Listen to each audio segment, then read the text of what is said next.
Ok. Agora Atos 20. Atos 20. Atos capítulo 20, verso 28.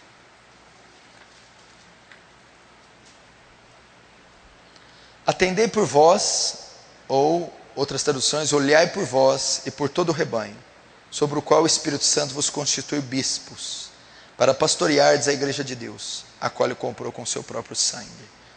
Até aí. Alguém tem alguma pergunta, alguma ressalva para fazer das três primeiras dos três primeiras colocações que eu fiz? Alguém quer fazer um acréscimo? Ninguém teve? Amém. Tá, então essa recomendação aqui de Paulo, vocês conhecem esse texto, a maioria de vocês fizeram o estudo desse texto, a despedida de Paulo da igreja de Éfeso, com os presbíteros. E essa despedida, o discurso de Paulo é um discurso pastoral. Esse discurso, ele é um discurso instrutivo. É um discurso que revela a característica de um pastor e a qualidade que o ministro deve ter. Então nós temos diversos versículos no texto que vão ensinar as qualificações de um ministro. E eu separei só o verso 28 para atentar para duas coisas. Então ele aconselhando os presbíteros, a liderança, a reunião de obreiros de Paulo consistiu nesse discurso. E no verso 28, ele está ali discorrendo e ele vai dizer: atendei por vós e pelo rebanho.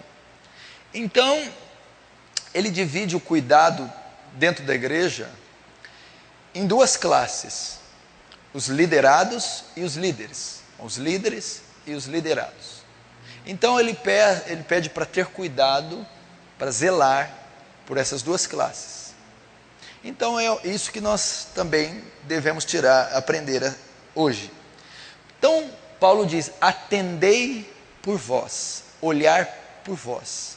Vocês como ministros, obreiros, pregadores, pastores, diáconos, músicos, serventes da obra de Deus, pessoas selecionadas, escolhidas para fazerem a obra. O primeiro princípio é: tomem cuidado com as vossas vidas.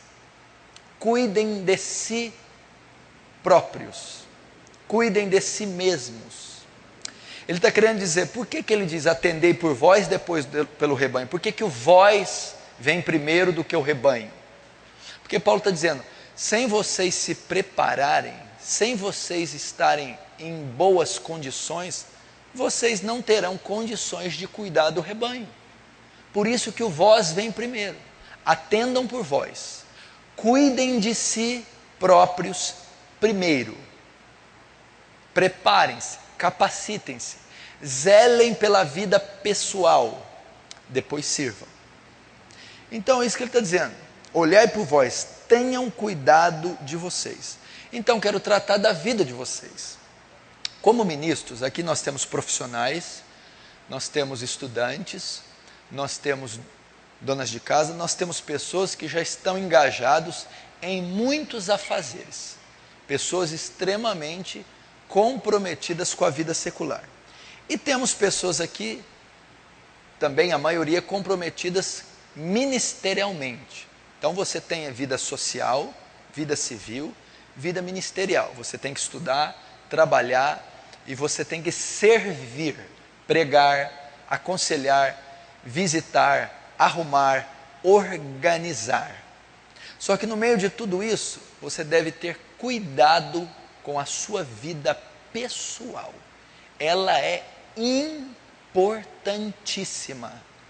Por isso que Paulo vai dizer, no meio daquele fogo cruzado, daquela reunião densa, no meio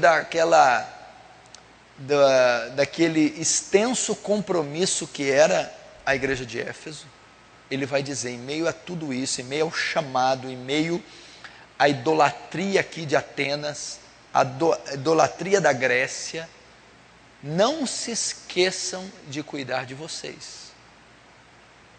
Então atendei por vós. Vocês precisam ter, esse atendei por vós compreende o quê? Primeiro, santificação. Santificação. Preocupem-se com a sua santificação. O que é a santificação? É o processo de separação do ministro, de consagração, de purificação, de comunhão. Richard Baxter diz assim, ó, os pecados do ministro são os pecados da igreja. Os pecados do pastor, os pecados do obreiro, diácono, os pecados do discipulador são os pecados dos discípulos. Os pecados do ministro são os pecados da igreja.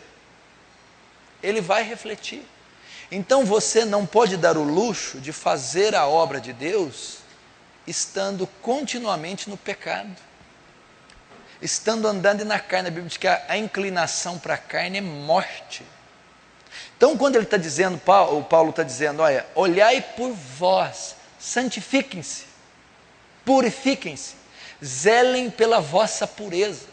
Será que tem alguém aqui dentro de nós que serve a Deus e não é puro? Será que alguém está negligenciando a santificação? O processo de separação, o processo que o Espírito Santo me conforma à imagem de Cristo, o processo que o Espírito Santo faz brotar em mim o fruto do Espírito. Você está crescendo em longanimidade, você está crescendo em benignidade, você está crescendo em temperança, mansidão, domínio próprio, está crescendo em alegria, em paz, em amor, em fé. Esse é o cuidado que você deve ter, você que está à frente. Por que Paulo está dizendo? Mais uma vez, para que isso reflita no rebanho, um pastor longânimo, um obreiro benigno, uma obreira mansa, uma pessoa que tem domínio próprio, fiel, fidelidade, temperança, amor,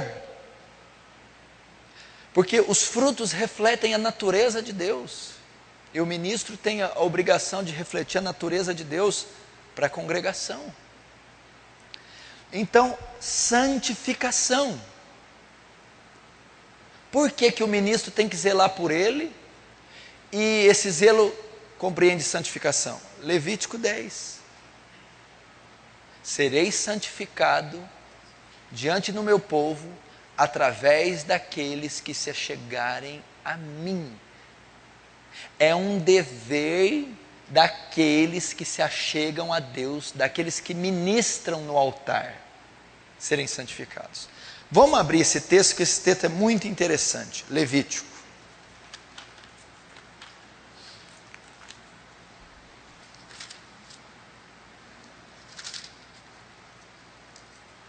Levítico 10. Levítico capítulo, Gênesis, Êxodo, Levítico. Levítico 10, verso 1. Todos abram, mesmo eu lendo. Nadab e Abiú, filhos de Arão, tomaram cada um do seu incensário e puseram neles fogo, e sobre este incenso, e trouxeram fogo estranho perante a face do Senhor, que lhes não ordenara. Então saiu fogo diante do Senhor, e os consumiu, e morreram perante o Senhor. E falou Moisés a Arão, agora ele vai dizer por que ele matou. Isto é o que o Senhor disse: mostrarei a minha santidade, ou na sua tradução, serei santificado naqueles que se chegarem a mim, e serei glorificado diante de todo o povo. Porém Arão se calou. Entendeu?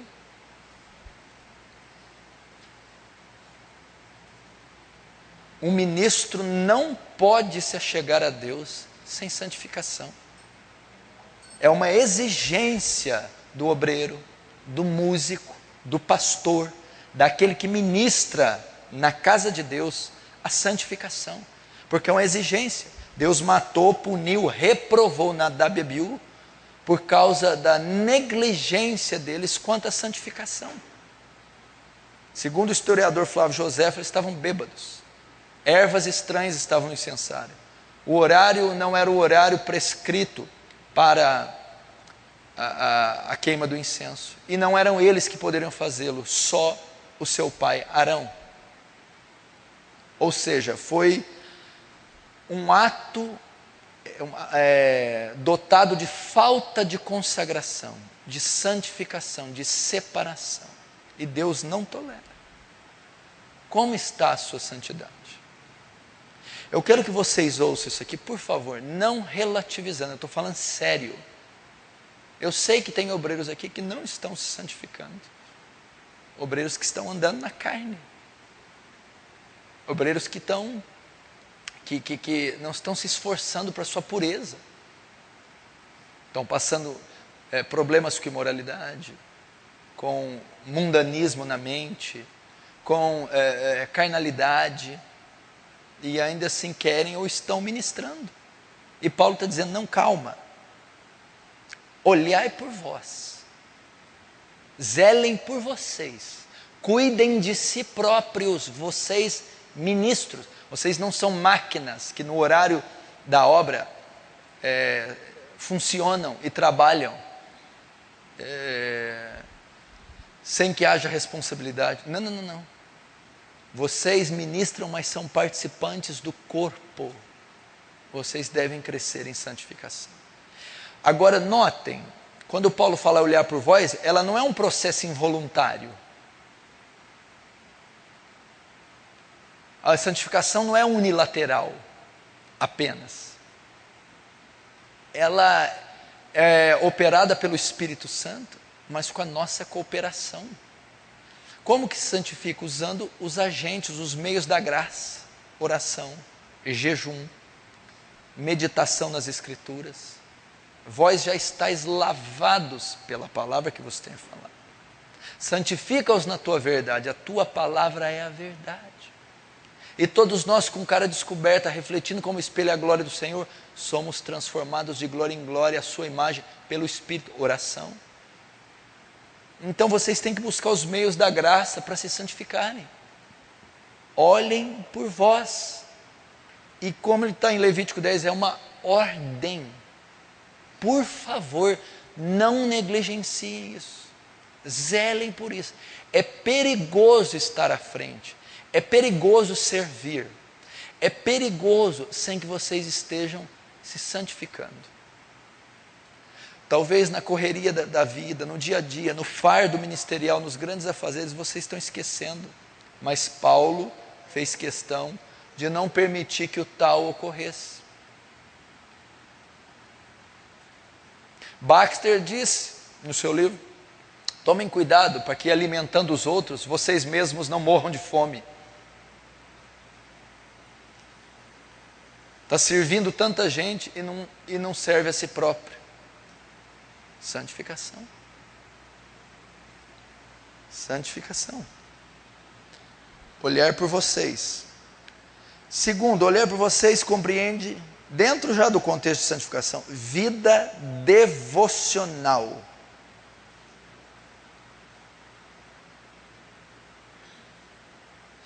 Nutra-se da graça de Deus.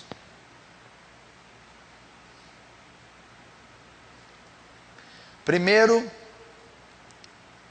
vida devocional compreende leitura. Ok? Cuidar de você mesmo é zelar pela sua vida devocional. Deixa eu dizer algo para vocês. Eu não sei o que vocês estão fazendo no dia a dia. Eu não sei se vocês estão fazendo cursos, etc, etc. Se vocês têm 1 milhão de discípulos e coisas para fazer. Não abram mão da vida devocional. Ela é o oxigênio da alma de vocês. É o oxigênio do cristianismo, do viver de vocês.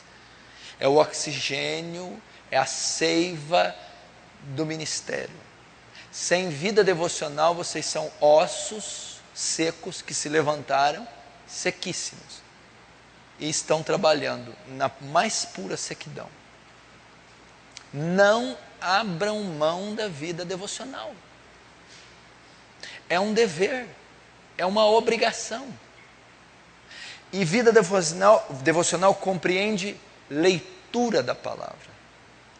Quando Jesus está dizendo assim lá em João 6, trabalhai não pela comida que perece, mas pela comida que dura pela eternidade. Aí ele vai completar, eu sou o pão da vida, quem de mim se alimenta por mim viverá. Então está dizendo que a palavra não é só para ser pesquisada, estudada, sistematicamente, teologicamente, com o propósito de ensino, mas também de alimento. Seu coração tem que arder quando você lê as Escrituras. Você tem que entrar na história quando você lê as Escrituras. Você tem que se conformar aos textos, à passagem, à história do que você está lendo nas Escrituras. 1 Timóteo 3,16 diz o quê? 1 Timóteo 4,16 diz assim, ó. Tem cuidado de ti mesmo e da doutrina. Persevera nessas coisas, pois fazendo assim salvará tanto a ti mesmo como os que te ouvem. Olha que interessante, o que Paulo está ensinando a Timóteo em 1 Timóteo 4,16? Ele está ensinando assim, olha, você é pastor, você cuida de uma igreja, você é ministro, mas tem cuidado de ti mesmo e da doutrina, persevera nessas coisas, porque você não vai só salvar os outros, mas vai salvar a ti mesmo. Coma também, Timóteo, estude para si também, Timóteo, se alimente você. Então é um texto para um ministro, para um obreiro, num contexto de igreja, a mesma coisa para você. Então tem cuidado de ti mesmo. O que Paulo está dizendo, Timóteo, você está matando a fome dos outros e está morrendo de fome. Timóteo, você está ensinando, você está servindo e não está sendo servido. Vida devocional, leitura, é indispensável na sua vida. Agora, se você está fazendo outra coisa e negligenciando isso, você não está fazendo nada. Você não vai a lugar nenhum. Porque quando você canta, quando você prega, quando você ora, quando você faz qualquer outra coisa, ninguém está interessado no que é seu. O que é seu não traz vida para ninguém. O que é seu não edifica ninguém. O que é seu não pode promover transformação em ninguém. É só o que é de Deus. Então, se você não se saturar de Deus, você não vai transmitir vida para aquilo que está morto. E essa vida vem das Escrituras. Então você precisa ter vida devocional. E não leitura como método de estudo para preparar sermãos, mas a leitura e o estudo para sua edificação, meditação, santificação. Não abra mão. Você precisa ser um homem que todo dia, antes de deitar, diga: Deus falou comigo hoje. Você precisa ser um homem que todos os dias, antes de dormir, diga: Deus falou comigo hoje. E como Deus vai falar com você? Somente através da vida devocional. Se você não reservar um tempo para meditar nas Escrituras, você não vai ouvir a voz de Deus. E uma pessoa que não ouve a voz de Deus, ou que não tem discernimento, ou que não anda nessa graça e nessa comunhão, ela tem pouca chance de triunfar sobre o pecado, o inferno, a carne e o mundo. Então, tem que cuidar de ti mesmo. Conselho para os bispos. Suponhamos que eu sou o apóstolo Paulo, vocês são os presbíteros, obreiros, bispos de Éfeso, e eu estou discursando na minha despedida e preparando vocês para a complexidade da obra ou do cuidado da igreja, os quais vocês são responsáveis. E uma das direções é: cuidem de vocês. Aqui nós estamos sendo agora egoístas. Agora é cuidado com você. O ministro, pelo menos os zelosos, eles têm a propensão de querer fazer tudo para todos. Serem intensos, pregar, evangelizar e cuidar da ação social, mas se esquecem de si próprios. Então, a leitura. na vida devocional? Dentro da vida devocional, oração. Atos 16. Oração. Atos 16, vocês podem colocar aí Lídia e a mulher com espírito de adivinho.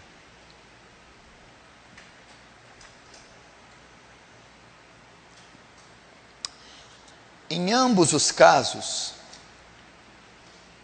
Paulo está fazendo a sua viagem, ele para em Troade, vê um varão e diz: passa daqui para Macedônia. E ele vai chegar até, se eu não me engano, Filipos. E lá ele encontra a vendedora de púrpura, Lídia. E depois ele se depara com a mulher que tinha espírito de adivinho. Ele expulsa. Com Lídia, ele prega ela e batiza ela e a família. Com a mulher com espírito de adivinho, ele expulsa o demônio. Mas em ambas as situações de Atos 16, vejam só, Paulo está no clímax do seu ministério de evangelismo, missões, plantio de igreja e teologia. O que Paulo está fazendo antes desses dois casos? Antes de pregar a Lídia e antes de expulsar. A Bíblia diz que eles estavam procurando um lugar de oração. Eles estavam indo à hora da oração. Paulo estava reservando aquele momento para a vida devocional, apesar de ser o apóstolo que ele era, intenso como era, compromissado. Ele tinha só a obrigação de difundir o evangelho no mundo gentílico, nos continentes, fazer 3 viagens missionárias colossais.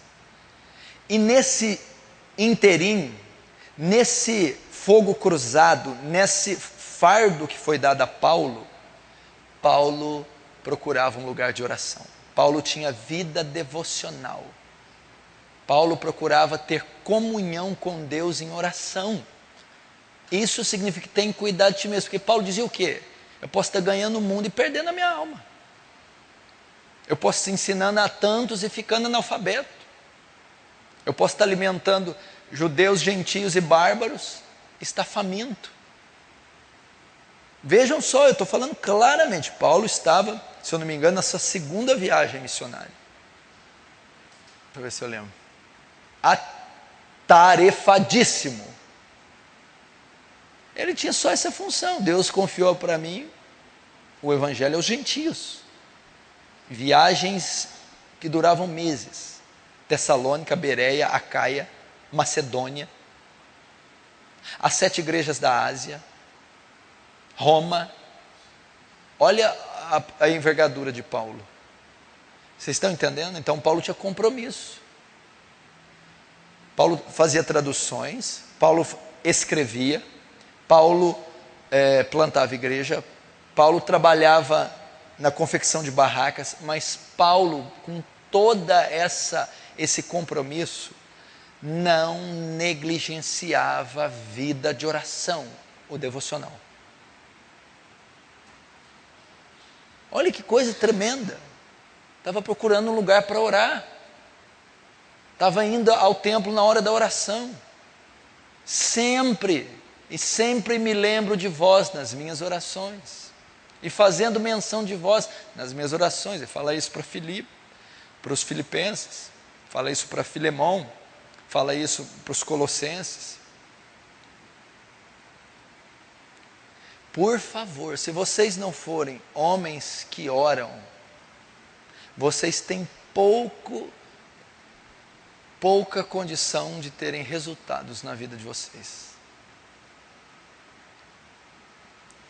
Então, vida de oração no devocional. Não abra mão do devocional. Deixa eu dizer uma coisa para vocês, para todos que estão aqui, para as meninas também. Por favor, que eu falei para a Juliana quando eu conversei com ela esses dias. Vocês prestem muita atenção. Até o Fabinho, que não está aqui, mas vai me ouvir pelo CD. Vocês precisam serem conhecidos como homens e mulheres piedosos. Essa deve ser a marca de vocês, o viés de vocês. Quando vocês passarem, assim como aquela viúva olhou para Eliseu, aí vai um homem de Deus. Essa marca. Vocês não podem ser conhecidos, aí vai um homem de negócios. Ali passa um intelectual. Ali vai uma mulher bonita, ali vai uma sensual. Não, ali vai um homem de Deus. Ali passa uma mulher de Deus. Quando alguém for na sua loja, você for balconista, a impressão que ela tem que sair, um homem piedoso me atendeu. Um homem santo me atendeu. Um homem espiritual me atendeu. Vocês devem serem conhecidos. Eu sei que a maioria de vocês esmagadora não está nem perto de ser conhecido por isso. Vocês precisam serem conhecidos pelas vidas devocionais. E eu me reporto mais uma vez ao Ravenhill, o seu livro, porque é tarde do Pleno Avivamento. Os maiores homens que eu conheci eram os de maiores vidas devocionais. Nenhum homem é maior que a sua vida de oração. Diga-me o quanto um homem ora, e eu direi o quanto ele é grande diante de Deus. O que vai fazer diferença é o nosso tributo diário a Deus. Vocês precisam ser conhecidos pela piedade. Você pega o puritanismo. Quem eram os puritanos? Os intelectuais da fé. A maioria deles possuía doutorado. Eram mestres. Para você ter uma ideia, Robert McCheyne, com 10 anos, já falava hebraico e grego. Joe Owen, quantos títulos? Você vai ver Cotton Mather, Richard Baxter, você vai ver Matthew Henry. Eram intelectuais, eram homens versados. Mas como o puritanismo é conhecido? Pela piedade. Pela separação, pela oração, pela consagração. Meu Deus, nós não podemos ter aqui na Igreja Aliança do Calvário, presidida por mim, que tem essa vertente, desde o primeiro dia que foi fundada, essa vertente dos heróis da fé, dos mártires cristãos, dos homens de oração. Ela não pode ter aqui pessoas frias, pessoas de negócio, pessoas tecnológicas. Você tem que ser conhecido pela sua piedade. Sejam conhecidos pela vida devocional. O resto é complemento, o resto da reunião que eu vou falar. Isso aqui é a espinha dorsal. Sejam homens de oração, mulheres de oração, homens de jejuns, estudiosos e meditadores das Escrituras. Cresçam em santificação, pureza. Graça tem que ser destilada dos lábios de vocês, senão é uma loucura, é uma empresa e cada um cuida da sua repartição carnal e naturalmente. Não tem cabimento, as armas das nossas milícias não são carnais. Eu quero olhar para vocês, quero que os outros olhem para vocês. Ali vai um homem de Deus. Isso tem que ser adquirido pelo esforço de vocês. Eu acredito que isso tem a ver com escolhas e prioridades. Tem a ver com escolhas e prioridades. Onde está o seu tesouro, aí está seu coração. Talvez o coração de vocês, o tesouro não esteja na piedade, não esteja na vida devocional, esteja no pragmatismo, esteja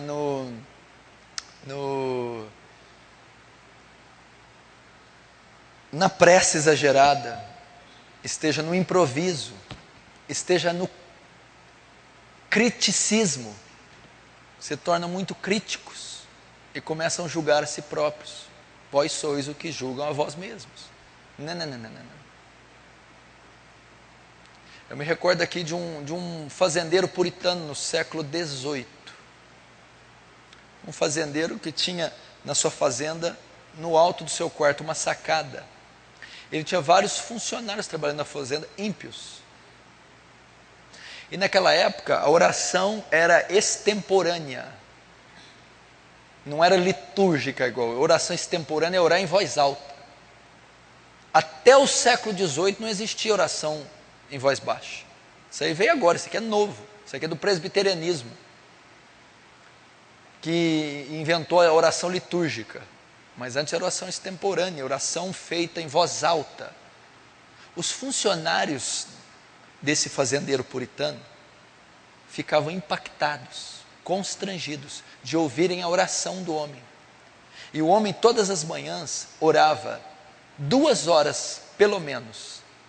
E nessas orações os funcionários ouviam que ele intercedia por eles. Nossa, meu patrão está orando por mim. E alguns ficavam escandalizados com esse testemunho da piedade puritana.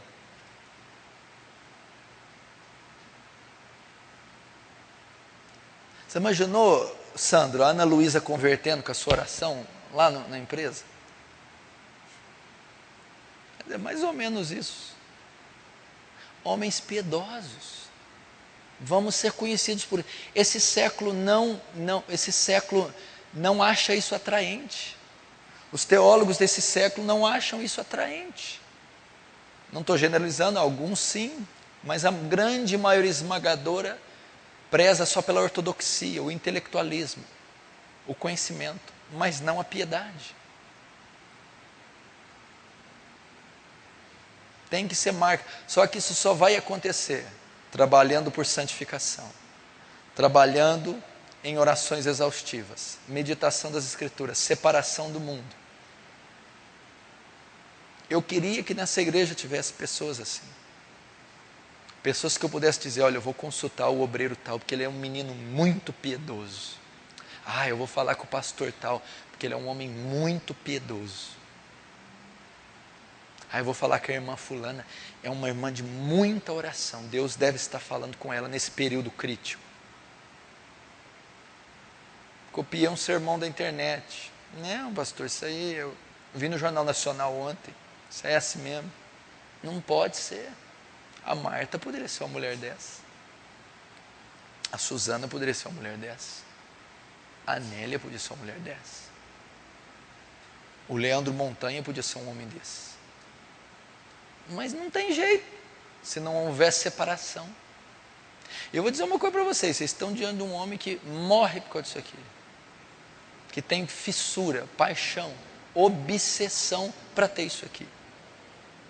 Eu gostaria de ter um doutorado de teologia, de ter um conhecimento profundo no hebraico e no grego, mas perto disso aqui. McShane diz o quê? Um homem santo é uma arma poderosa nas mãos de Deus. Nós precisamos disso. Então esse zelai por vós, Paulo está dizendo, eu quero homens santos, piedosos. Está na hora de Deus levantar pessoas assim. Vocês precisam ter isso. Não pode ser a igreja de um homem só. Tudo é para o pastor Paulo. Não, deixa que o pastor Paulo ora. Deixa que ele jejua, deixa que ele se retira. Deixa que ele se vira. Está na hora de vocês terem uma independência espírito-ministerial. Está aí, ó. Vocês moram num país livre que pode professar fé livremente. A maioria de vocês tem tempo, recurso, saúde e energia para tal. Vocês estão esperando. Tem que ser homens assim. Imagina um homem desse pregando, um homem desse pondo as mãos, um homem desse orando, um homem desse evangelizando. Pensem nisso. Não abra mão da verdade. Não se vendam por dinheiro, por nada. Não sejam homens corruptos. Sejam homens santos, diferentes. Nós temos pessoas aqui suficiente para mudar boa parte da sociedade francana. Pessoas aqui que tivessem isso que eu estou falando, aonde estão plantadas, poderiam causar impacto em muito lugar, de muitas maneiras. Pensem nisso. Afinal de contas, a Bíblia diz que somos como erva, que secam-se as folhas e os ventos sopram, e não se acha mais o lugar delas. Como um vapor que se desvanece, como neblina que se dissipa. Então vamos fazer algo duradouro, vivendo vidas assim. Por isso que eu tenho fascínio pelos puritanos, que os homens conseguiam ser reis, governantes, estadistas, ministros e homens piedosos, profundos com Deus. Como J.I. Parker diz, em contraste aos puritanos, nós somos anões, eles eram gigantes. Precisamos ser esses gigantes. Ah, pastor, eu não tenho intelectualidade do Joe Owen. Você pode ser um gigante na oração. Quando visitaram as igrejas do Paul Won-Chun, um missionário foi lá e passou numa sala onde tinha várias salas de oração e viu uma sul-coreana orando em cima de uns papéis. Pressupõe-se que eram pedidos. Ele passou e viu uma sala vaga e foi orar. Ele orou por quase 3 horas. Orou com toda a intensidade. Falou, puxa vida, deve ser uma das pessoas que mais orou aqui hoje. Quando ele volta, a mulher está do mesmo lugar, do mesmo jeito, em cima dos papéis. Como se estivesse imóvel ali. Então esse tipo de coisa tem que ser comum na nossa vida, na nossa igreja.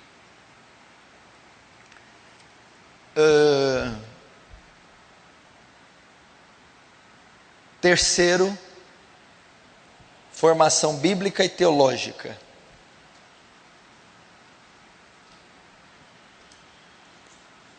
Formação bíblica e teológica. Tem cuidado de ti mesmo, então, é o quê? Paulo está dizendo, olha, vocês têm o ofício, a incumbência de cuidar da igreja. Mas cuidado para não cuidarem dela, descuidando de si mesmos. Então, atendei por vós, cuidai de vós, compreende santificação, zele pela pureza. Levítico 10. Vida devocional. Zelem pela vida devocional, não abra mão dela por nada. Primeiro, a leitura, 1 Timóteo 4,16, não deem comida passando fome. Segundo, oração, Paulo fazendo missões, encontrava lugar para orar. Uma vida piedosa, zelem pela piedade, assim vocês estão atendendo por vocês. Terceiro, formação bíblica e teológica, invistam em vocês. Invistam na vida de vocês. Olhe que Paulo, para você ter uma ideia, 2 Timóteo 4,13. Ele diz assim, ó, quando vieres, traze a capa que deixei em Troade, em casa de Carpo, bem como os livros, especialmente os pergaminhos. William Tyndale, quando foi preso, ele levou um exemplar da Bíblia e um livro de gramática do grego. Os homens estavam na cadeia e estavam estudando. O que Paulo está mostrando? Que ele é um estudioso, que o ministério dele não podia ter a envergadura que teve sem estudo. Então, você tem cuidado de ti mesmo. Olhai por vós, se capacitem bíblica e teologicamente. Se capacitem bíblica e teologicamente. Material vocês não podem reclamar nessa igreja, tem sido doado, dado e vendido a preço de banana, por bagatelas. Então o que acontece? Eu não consigo acreditar como é que tem livro ali naquela livraria, o preço que está e você não tem ele. Eu fico impressionado com que ninguém se interessa por aquela obra azul que está ali atrás, a história dos Hebreus. O maior e melhor compêndio escrito sobre os Hebreus da terra. Flávio José. Não, está lá. Eu não sei o que o ministro, um pregador da palavra, ele quer sem investir nele. Você pega um livro que está sendo vendido por R$120, ele custa 200. Como é que não compra? O livro do William Lane Craig, Apologética, que trata de assuntos de uma maneira simples e profunda.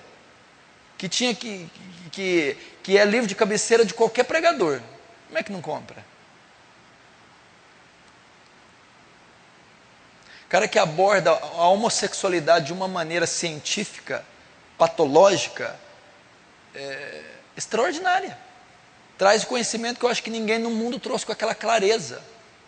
Está aí, ó, traduzido no português por R$20. Então você tem que investir. A Bíblia diz, deixa eu lembrar, que está escrito em Pedro. Como é que aquele versículo para responder a razão da fé?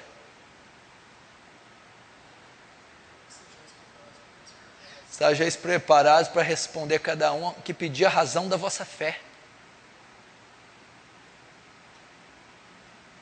Agora um obreiro não pode dar o luxo de apanhar de um testemunho de Jeová, de um espírita,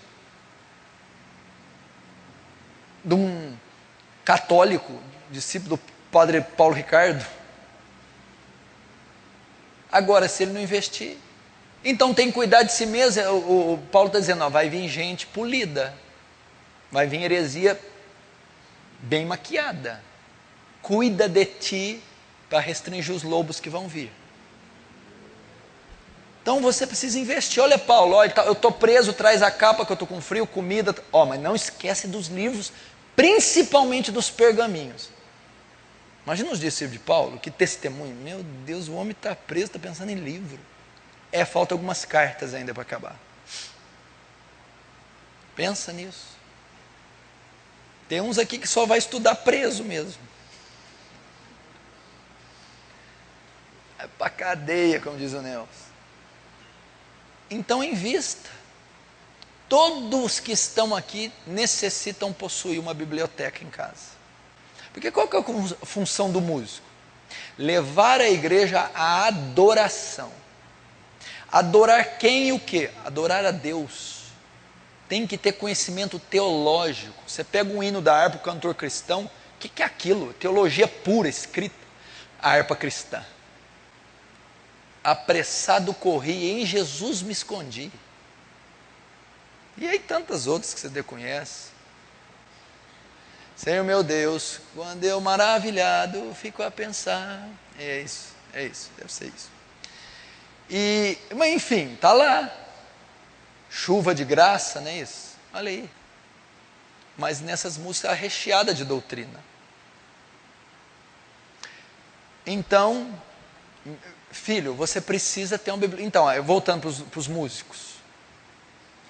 Se vocês não tiverem conhecimento, vocês vão destilar vento e palha para a igreja. Pastores e pregadores, então, pelo amor dos meus filhinhos, precisam. Então, ter cuidado disso é isso, ok? Último.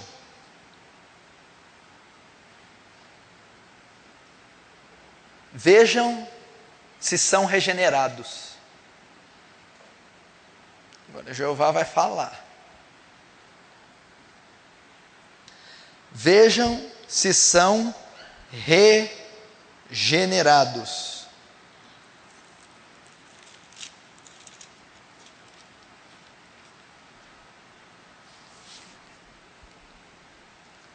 Como assim, pastor? Ter cuidado de si mesmo vocês precisam fazer um autoexame. Será que vocês são de fato regenerados? Nascidos de novo? Ou vocês, ao preparar os sermões de vocês, não estão decretando todo dia a própria sentença?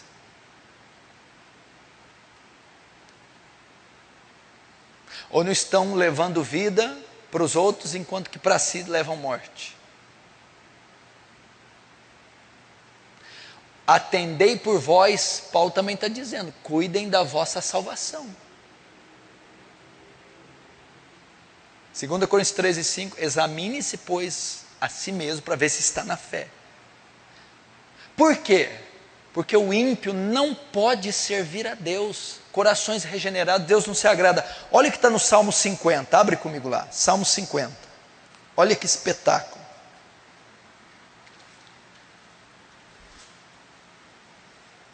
Salmo 50.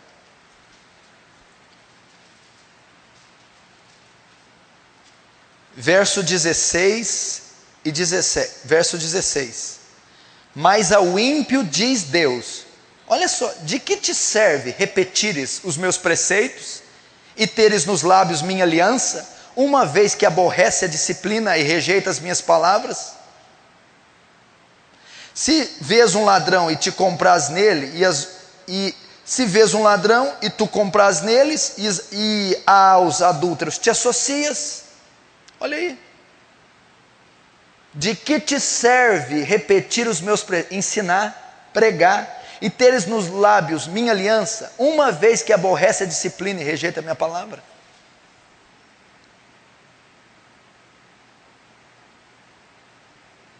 Não me sirvam sem serem regenerados, sem nascerem de novo. Então olhai por vossa salvação. Vocês são homens regenerados, vocês são mulheres nascidas de novo.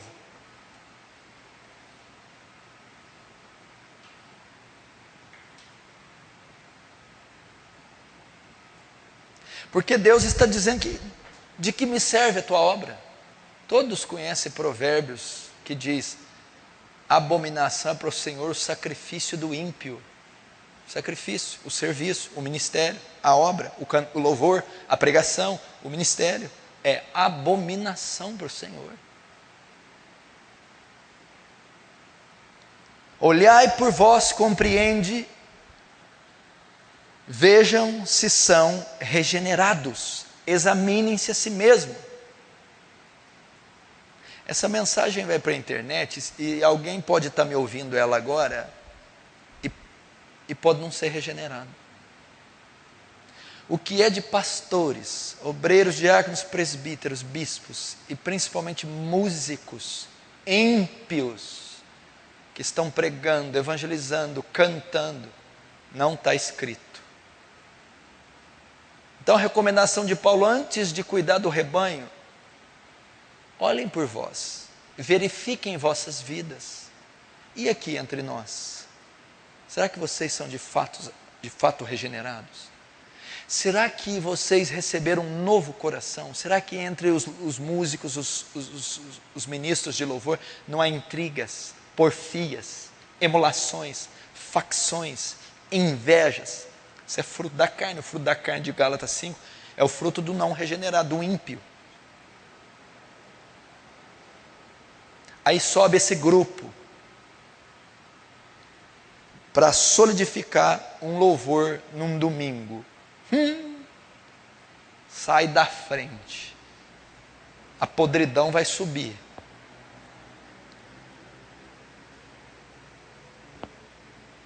Uma pessoa dessa impõe as mãos, ministra a ceia, prega o santo sacro evangelho. Então Paulo está dizendo: olha por vocês. Talvez vocês estão cuidando de pessoas quando na verdade necessitam de cuidado. Talvez vocês estão levando a salvação para os outros quando na verdade vocês precisam serem salvos. Talvez estão pregando a regeneração, não sendo ainda regenerados. Já imaginou correr essa carreira a vida inteira? Profetizei em teu nome, expulsei demônios em teu nome, operei maravilhas no teu nome, fiz muitos milagres em teu nome. Olha, infelizmente eu tenho uma notícia para te dar: eu não te conheço. Por quê? Porque você zelou pelo rebanho, olhou por ele, mas não olhou para si, não cuidou de si, serviu e não foi servido, levou graça e não a recebeu. Isso é perigosíssimo. Pastor, pode ter uma probabilidade dos que estão aqui não serem salvos e dos que estão me ouvindo? Pode. Pode. Muito grande.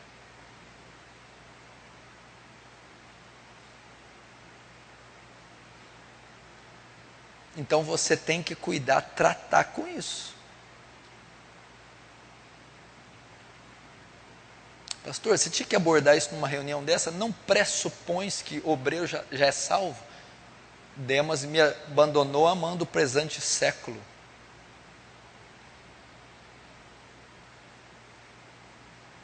E ele vai. No colégio apostólico tinha um excelente obreiro. Está queimando no inferno agora. Cuidado com isso. Avaliem o ministério de vocês. Avaliem quando vocês sobem aqui para tocar, cantar, ministrar. Avaliem quando vocês são repreendidos, exortados, corrigidos, dirigidos. Como o coração de vocês se posiciona. Avalie a vida cotidiana de vocês. Você quer uma coisa interessantíssima para vocês saber quem vocês são? A Bíblia diz que quem o homem é o seu coração. O coração todo do homem, a sede das emoções. Os pensamentos do homem estão no coração. E a Bíblia diz que o coração é revelado, o cerne do homem, pelas suas palavras. O que fala a boca está em abundância no coração. Fique perto da sua esposa e comece a notar o que sai da boca dela. Nas últimas semanas e meses. Você vai notar que é aquilo que compõe o coração dela. E pelas palavras ela vai mostrar se é regenerado ou não. Se são palavras de um salvo, de um santo. Faça o mesmo com o marido. Faça o mesmo com os liderados. Vocês saberão onde está o tesouro, está o coração. Porque a boca, ela fala o que o coração e a mente processa. Então você também pode fazer consigo próprio. Ultimamente o que você tem falado. Na fala você expõe, na verbalização, objetivos, sonhos, metas, queixas, julgamentos. E ali vai demonstrando o seu coração que demonstra a sua conversão. Isso é muito sério. Então tem que ser tratado isso.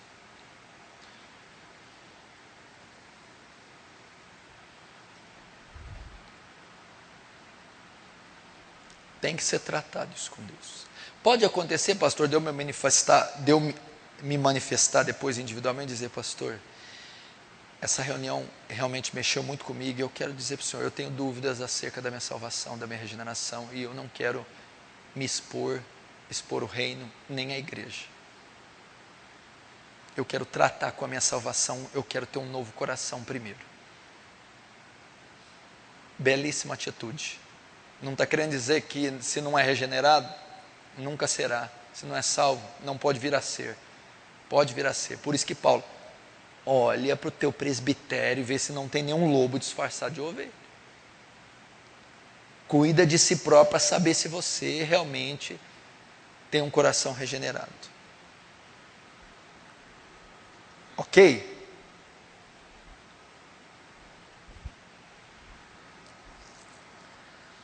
Quantos estão entendendo? Diz amém. Por que vocês murcharam? Antes de acertar aí, acertou ali, viu? Agora, olhai por vós, atendei por vós e pelo rebanho. Primeira recomendação de Paulo, vocês. Segunda, agora o rebanho. Atendei pelo rebanho. Pela igreja. Pelos vossos discípulos. Pelas vossas congregações. Pelas vossas famílias. Atendam por elas. Cuidem delas. Assessorem, monitorem, municiem, apacentem, alimentem, doutrinem, ensinem, discipulem suas ovelhas. Cuidem delas. Então, primeiro Paulo diz, cuidem de vocês. Agora, cuidem da igreja. Esta reunião, então, está consistindo nesta passagem, que é uma necessidade da nossa igreja, da Igreja Aliança do Calvário. Então, primeiro eu tratei com a tua vida. Espero que você tenha anotado tudo e já inicie esse processo de autoexame e de manutenção pessoal. Vida devocional, oração e estudo, santificação, regeneração e estudo. Agora vamos cuidar do rebanho. Então, primeiro o que Paulo revela aqui? Que a igreja foi inaugurada em Atos pelo Espírito Santo, sob a autoridade apostólica. E a igreja foi estabelecida, o corpo místico de Cristo, aqueles que aceitaram a Cristo, aqueles que vieram à fé através do arrependimento, se integraram nesse corpo formando a igreja. Não necessariamente templos, congregações, não existiam no primeiro século, nas primeiras décadas da era cristã, mas eram reuniões em grupos, em famílias, e depois foi ter os templos, as congregações, e veio se tornar a igreja. E uma vez a igreja estabelecida, salva, remida, lavada, ela não só é salva e deixada aos seus próprios cuidados. Quando eles atendei, cuidai do rebanho, está dizendo, a igreja precisa de cuidado. Ela precisa ser cuidada. Ela não pode ficar à mercê dos lobos, à mercê do tempo, à mercê do inferno, à mercê do mundo. Ela necessita de cuidado. Ela necessita de pastoreamento. Agora antes era de você para você, agora é de você para a igreja. Então atendei. Então você que está aqui, todos estão aqui, pastores, diáconos, obreiros, é dever de você cuidar do seu rebanho, dos seus discípulos e da aliança do Calvário em geral. Agora tratado, agora santificado, agora com a vida devocional em dia, agora regenerado, agora piedoso, você tem condição de cuidar da igreja. Quais pessoas nessa igreja estão sem cuidado?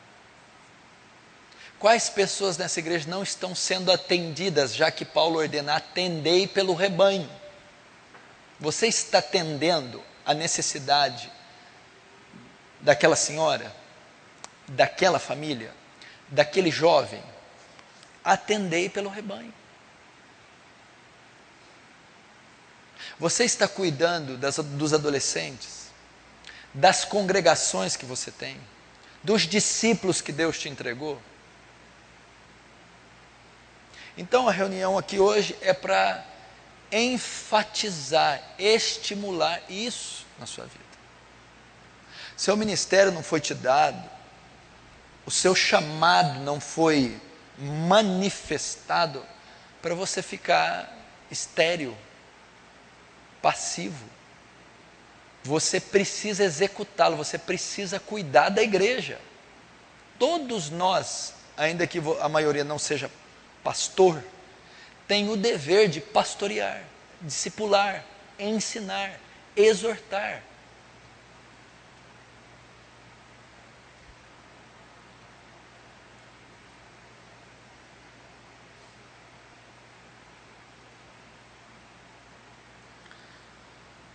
Então vocês não podem dar o luxo de apenas sofrerem cuidado. Vocês necessitam cuidar. E Paulo, quando ele vai discursar todo o conteúdo do discurso de Atos 20, ele diz, eu não cessei de ensinar, de admonestar cada um de vós, nenhum sequer ficou sem cuidado. Então toda a estrutura dessa igreja tem que ser cuidada. Toda a membresia tem que ser cuidada. Todos os irmãos deste ministério precisam da sua atenção, cuidado, discipulado. E eu escolhi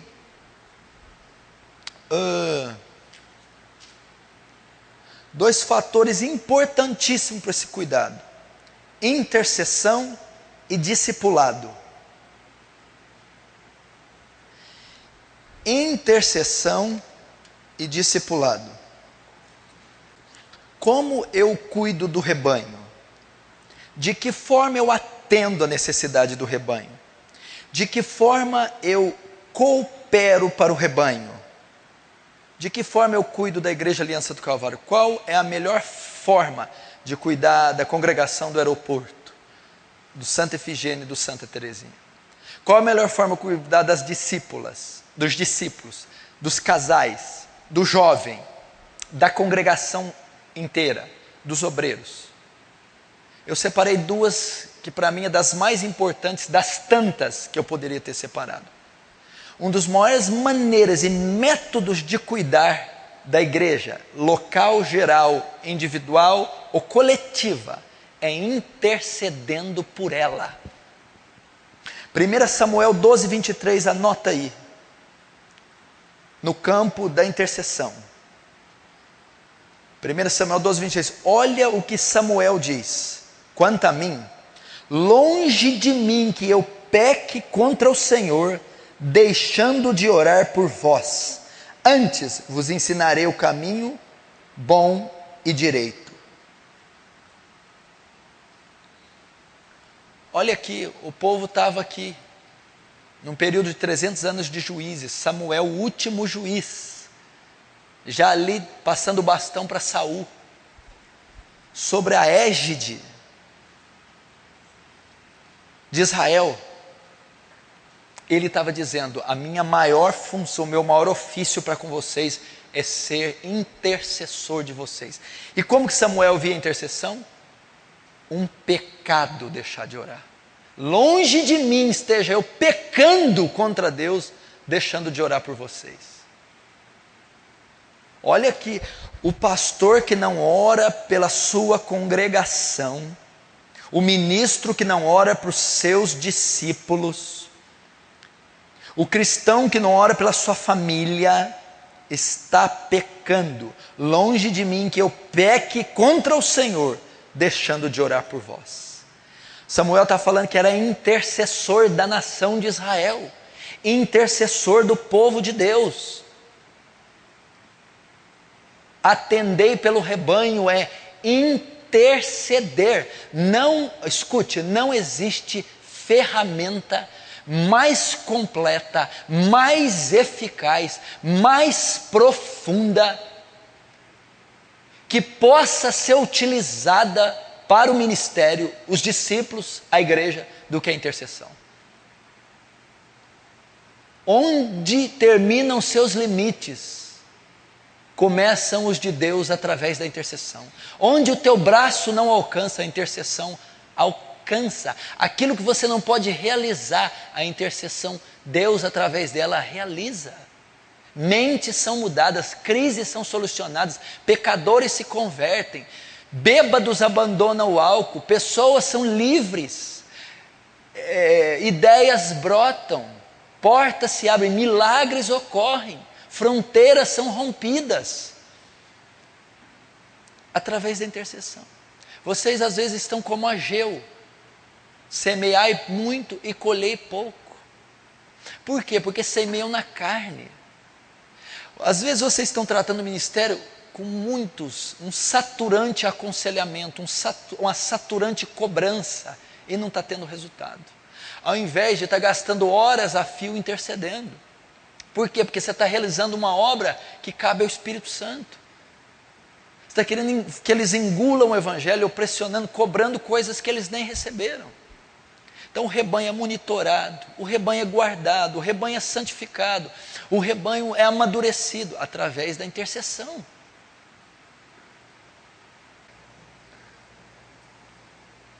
A doutrina que ensina que nada é feito sem oração.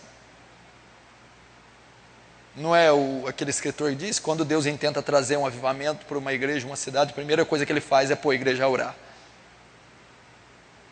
Intercessão. Então vocês precisam interceder. Meu irmão, orai uns pelos outros, diz em Tiago. Uma coisa que eu vejo que vocês não estão fazendo, vocês não são exímios intercessores, eu sei disso. Vocês não são intercessores dessa igreja. Pode ter uma meia dúzia aí, mas não vamos a lugar nenhum. Quando começa a estourar crises na igreja, pecados, obreiros se esfriando, o clima, o próprio culto, pode ter certeza que os líderes deixaram a oração, não estão orando. E se você quer o oposto, pode ter certeza que eles estão orando. Então isso tem que ser um espírito que tem que estar em você, uma sensibilidade, uma responsabilidade inerente em você, sua. Então, quem está cobrindo esse menino de intercessão? Por exemplo, vocês têm que ser intercessores uns dos outros. Senhor, eu venho nesse momento interceder pelo campo de obreiros da Igreja Aliança do Calvário, pela vida do pastor Paulo. Intercessores. Eu venho interceder para aquele irmão Thales, que está 6 meses consecutivos em uma profunda coma, em estado gravíssimo. Eu venho interceder pela obra na igreja do Jardim Aeroporto, meu Deus, que prospere, que etc. Eu venho interceder pela vida do pastor Danilo, que recentemente sofreu uma situação na família. Tem que interceder. E quanto mais dos discípulos de vocês. Aí você pega os discípulos que vocês cuidam, um jovem, ou casais, ou grupos, as congregações, pastor, não prosperam, não santificam, não vencem o pecado, não progridem. Eu tenho certeza que não estão sendo cobertos por intercessão. Sabe por quê? Porque o que o seu braço faz compreende 10% do que 90% é feito pela oração. Não tem chance nenhuma. É muito esforço e pouca colheita, porque planta na carne. Tem que ser exímios intercessores. Olha Paulo, filhinhos, escrevendo aos Gálatas, por quem de novo sofre dores de parto, até que Cristo seja gerado em vós. Essas dores de parto eram de joelhos, era o Espírito, era a intercessão exaustiva de Paulo. Se não tiver intercessão exaustiva pelo aeroporto, não prospera. Pelo Santa Efigênia e Teresinha, não prospera. Por aqueles casais, pelos membros e ovelhas dificílimas, tem que haver uma cobertura intensa de intercessão.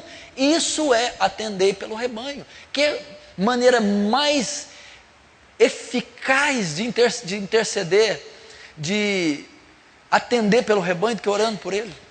E Samuel vai dizer, longe de mim esteja eu pecando, deixando de orar pelo rebanho. Vocês precisam, meus queridos, eu estou dando meu testemunho, eu nunca consegui nada sem ardente, exaustiva, desumana intercessão. Eu sei que a parte mais pesada da oração é uma batalha, é colossal o tal da intercessão. Mas é ali que as guerras são ganhas. Então cubra cada discípulo seu individualmente em oração. Ore por cada marido pela sua esposa incessantemente. Cada esposa pelo seu marido incessantemente. Cada mãe pelo filho, filho para o pai incessantemente. Ore pelas congregações, ore pela minha vida, ore uns pelos outros, interceda. Esse evangelho moderno, um evangelho virtual, eu passei um e-mail já, pastor. Ah, passou e-mail, filha? Emiti algo. Um evangelho. Não, pastor, a minha vida é no computador, eu consigo. O que é isso? É mato, é olheira, é noite, é piso frio, é jejum, é olho inchado. Foi assim durante 19 séculos. Por que agora mudou? Durante 19 séculos foi assim. Dos teólogos aos missionários, dos evangelistas aos profetas.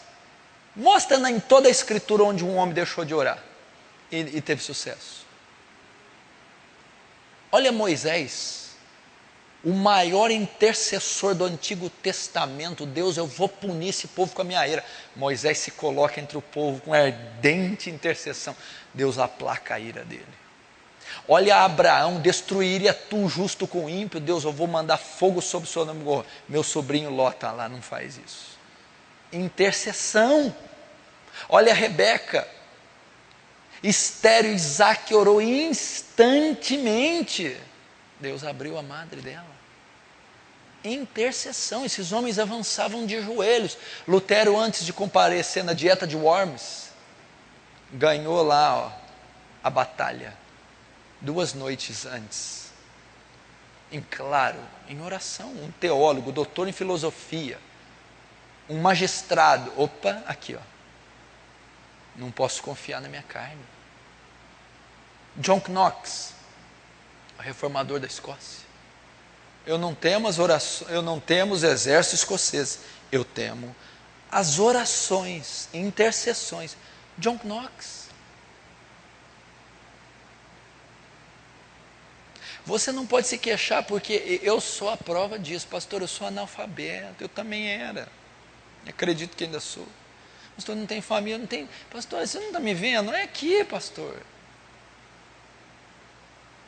Você não é analfabeto o suficiente ao ponto de não saber orar.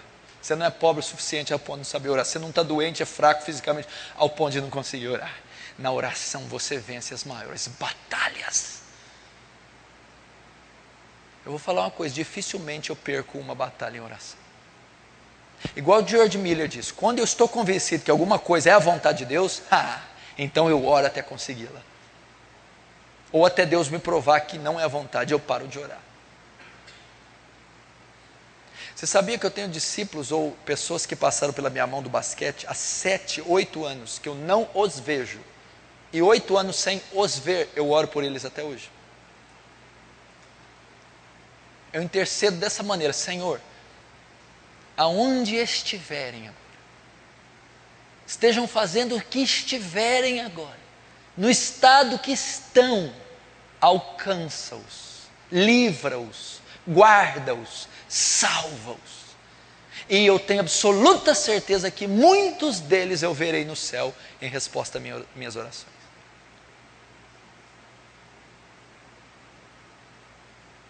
Outra coisa que eu gostaria que você fosse conhecido e que essa com a piedade, eu não preciso mais nada de você. Que você fosse um homem de oração. Uma mulher de oração. Queria que alguém passasse, e aquela moça?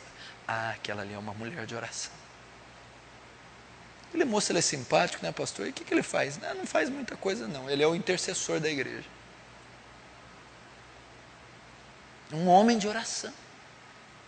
Então, isso aqui não é uma pregação abstrata. Isso aqui é princípio para obreiro da Aliança do Calvário, que está sendo ordenado na reunião de obreiro pelo pastor Paulo, para ser executado após o término dela. Ainda hoje.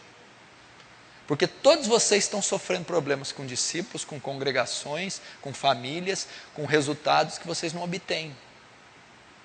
E eu vou dizer que o grande segredo está aqui.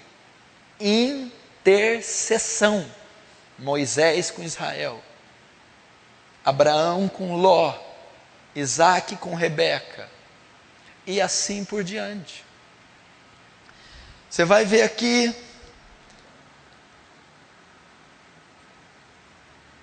Paulo em Filipenses 1,4, em Filemão 1,4. Ele escreve uma carta para Filemão e diz: lembrando de você, Filemão, nas minhas orações, individual. Depois para Filipos, e lembrando sempre de vós nas minhas orações. Paulo era intercessor tanto das igrejas, Colosso, Tessalônica, Éfeso, como de discípulos individuais, Tito, Tíquico, Filemão, Timóteo. Por que você está lembrando de mim na oração? Porque eu estou te cobrindo em oração, eu estou intercedendo pela tua alma. Vocês precisam. Gente, você está notando que parece coisa até meio... Nossa, não, mas ela é comum em toda a Escritura, é patente de qualquer obreiro.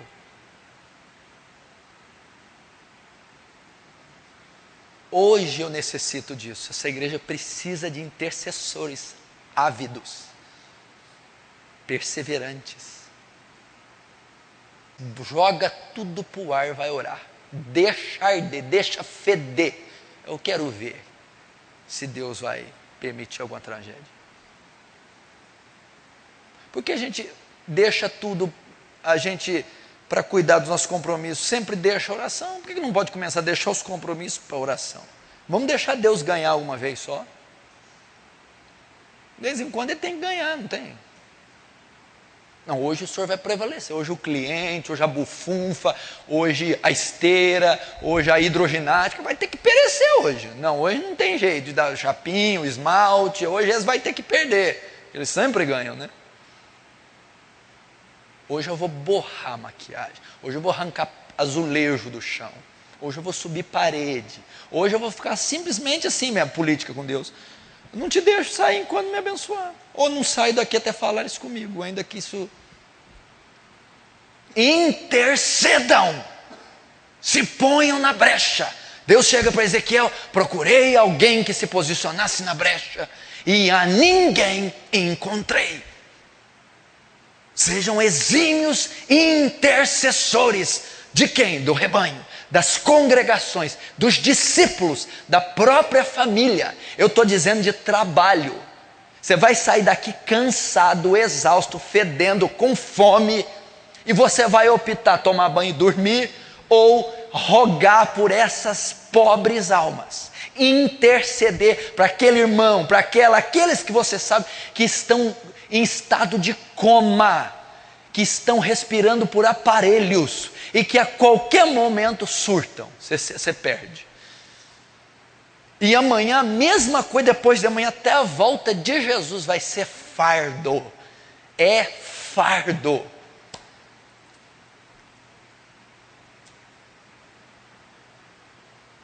Agora, se você não fazer, meu Deus do céu. Então, olhar pelo rebanho e interceder.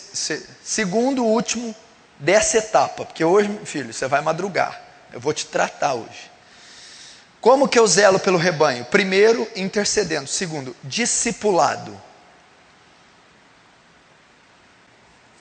Segura aí, tenta concentrar. Eu sei que está exaustivo, porém produtivo. É porque tem uma outra parte que eu não posso deixar de falar. Mas aí você vai no intervalo, você vai poder bater perna. O que eu preciso tratar, nós ficamos quantos meses sem reunião? Cada dia um viajando, pós-graduando, Réveillon, Ano Novo, Natal, aniversário da tia, da avó. Discipulado. Então, meu Deus, se você ouvir isso aqui, irmão do céu, se você for sem dente, analfabeto, tiver meio cérebro, mas for intercessor, você é um gigante dentro dessa igreja. Um gigante. Segundo, é discipulando o rebanho. O que é discipulado? Presta atenção. As pessoas, o rebanho, o corpo, a igreja, precisa de progresso, precisa de crescimento, precisa frutificar, precisa avançar. Então as pessoas entram, elas não podem continuar como estão, elas têm que crescer na graça, no conhecimento, em santificação, no caráter, frutos. Então como que isso ocorre? Quando eu cuido, atento, olho pelo rebanho, atentai para o rebanho. E qual uma das maneiras de atentar? Discipular, ensiná-las. Se eu não ensinar, elas não crescem. Se eu não ensinar, elas não aprendem. Se eu não ensinar, elas não frutificam. Vou te dar um exemplo. Atos capítulo 8, abra lá. Atos capítulo 8. Atos capítulo 8, verso 27. Eis que um etíope eunuco, alto oficial de Candace, rainha dos etíopes, o qual era superintendente de todo o seu tesouro, que viera adorar em Jerusalém, estava de volta e assentando no seu carro, vinha lendo o profeta Isaías. Então disse o Espírito a Filipe: aproxima-se deste, desce do carro e acompanha-o. Correu Filipe e ouviu ler o profeta Isaías e perguntou: compreendes o que vens lendo? Ele respondeu: como poderei entender se alguém não me explicar? Até aí. Olha só, essa pessoa já tinha acesso à escritura, Isaías, Bíblia.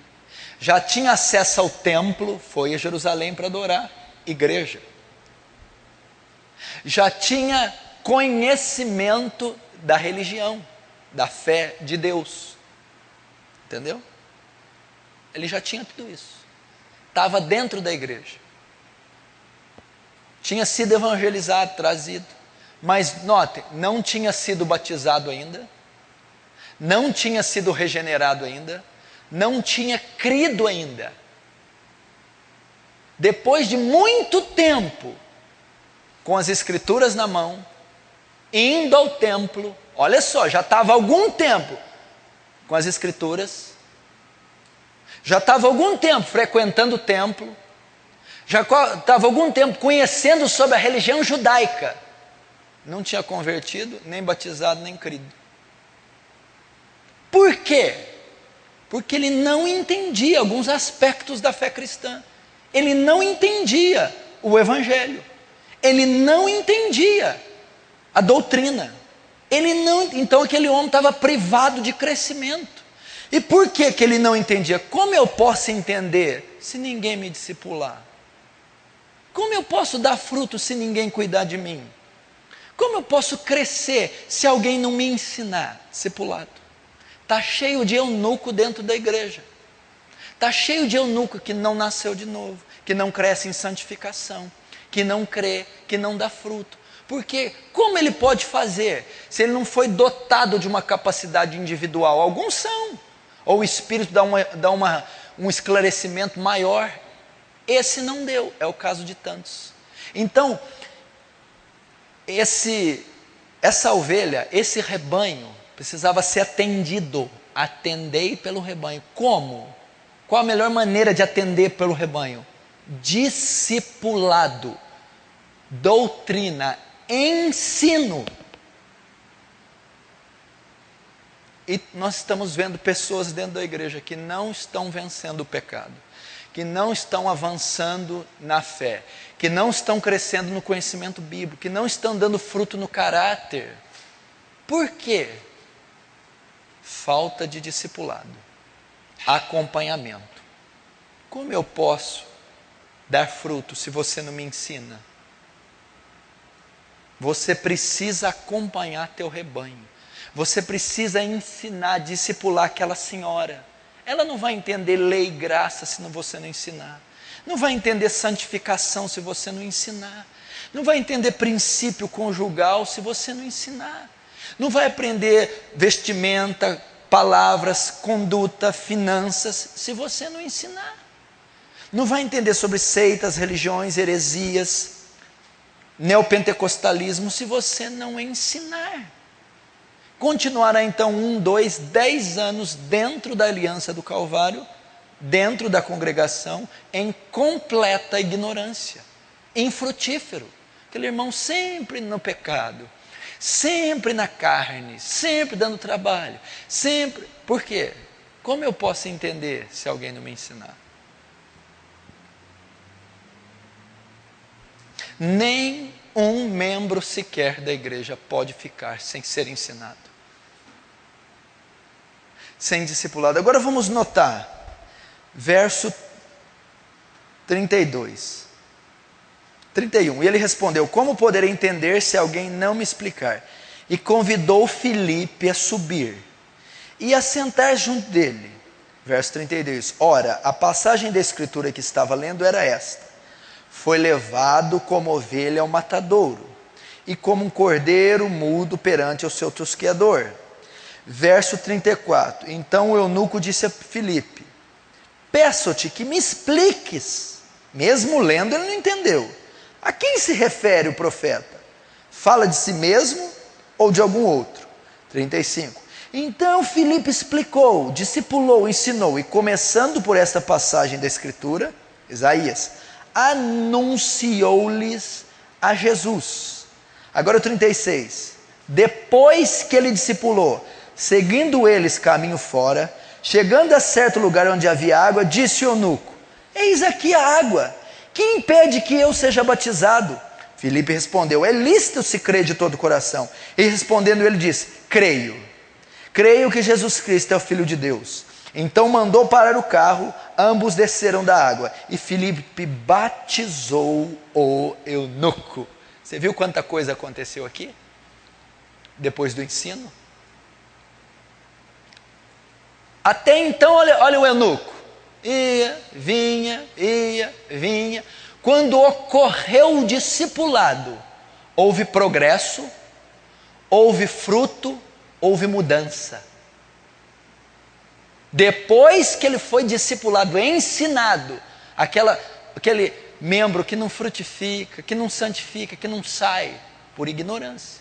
Depois que foi ensinado, ele mudou, ocorreu mudança, progresso e fruto. Progresso. Até então ele não tinha entendimento. Se fala do profeta ou de outro? Aí Filipe fala, discorreu e chegou até o Cristo. Ele entendeu que era o Messias. Ele progrediu no seu conhecimento bíblico e teológico. Progresso. Segundo, mudança. É lícito se crer de todo coração. Eu creio. Fé. Regeneração. Ocorreu mudança na vida do eunuco, o discipulado. Fruto. Aí a água, que impediu de ser batizado? E o batizou. Fruto. Vários aspectos ocorreram na vida daquela ovelha inerte, passiva, fraca, depois que ela foi discipulada. Lembra-se? Já conhecia o templo, não era batizada. Lia as escrituras, mas não tinha entendimento do evangelho. Não era nascida de novo, não era salva. Depois que Filipe discipulou e ensinou,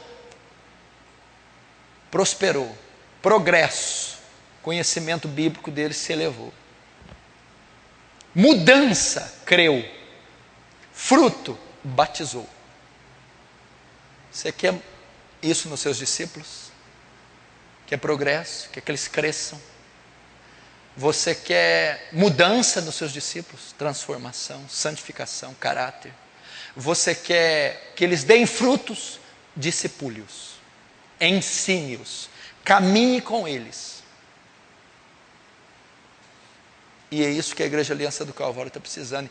E essa é uma maneira excepcional de você atender pelo rebanho. Vamos fazer isso. Que não seja o ensino do paletó. José, estão roubando seu paletó ali, José. O José não olha. José, o seu paletó estão roubando. Depois, nossa, pastor, roubaram meu paletó mesmo. Mas eu não te falei. Mas eu achei que o senhor está pregando, pastor. As pessoas pensam assim da pregação. Não, quando pregação não é verdade.